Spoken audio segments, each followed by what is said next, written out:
Welcome to చిన్నారి బుజ్జి కథలు. ఈరోజు మన కథ సెల్ఫీ గాడిద మరియు తెలివైన సింహం. ఇక్కడ చూస్తున్న గాడిదకు సెల్ఫీలంటే చాలా పిచ్చి. పార్కులోను ఆఫీస్లోను ఇలాగా ఎక్కడ పడితే అక్కడ సెల్ఫీలు తీసుకుంటూ ఇన్స్టాలో పోస్ట్ చేసుకుంటూ తెగ సంబరపడిపోతూ ఉండేది.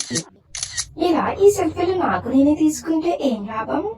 నేను ఇన్స్టాలో ఫేమస్ అవ్వాలంటే ఎవరో ఒక పెద్ద తలకాయనే పట్టుకోవాలి. అప్పుడే కదా నాకు మిలియన్ల కొద్ది ఫాలోవర్లు, లైక్లు, కామెంట్లు వస్తాయి. ఆహాహా!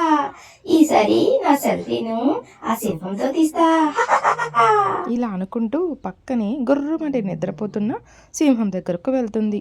ఆ సింహం దగ్గర ఇలా యాంగిల్ బాగుందా, అలా యాంగిల్ బాగుందా అనుకుంటూ పోజులు ఇస్తూ సెల్ఫీ తీసుకుంటూ ఉంటుంది.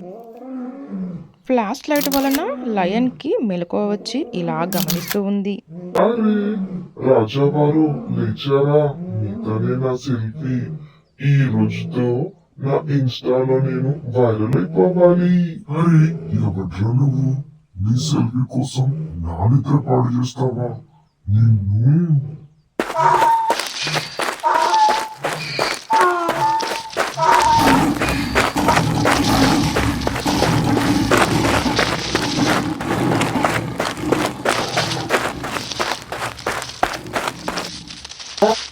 నా నుంచి నువ్వు తప్పించుకోలేవు. ఆగరా?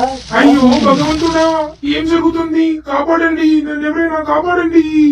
ఇలా ప్రాణభయంతో గాడిద ఉరుకులు పరుగులు తీస్తూ ఉంది. ఒక దగ్గర బుద్ధిగా కూర్చోబెట్టి సింహం ఇలా అంటుంది. చూడు చిన్న గడిగా, సెల్ఫీలు తీయడం సరదానే కానీ అన్ని చోట్ల కాదు. నా నిద్ర మేల్కొల్పి నువ్వు ప్రమాదంలో పడ్డావు. కావున సరదా కోసం ప్రమాదాన్ని కొని తెచ్చుకోకూడదు. జాగ్రత్తగా ఉండాలి. అవును రాజావారు, నన్ను క్షమించండి. నా తప్పు నేను తెలుసుకున్నా.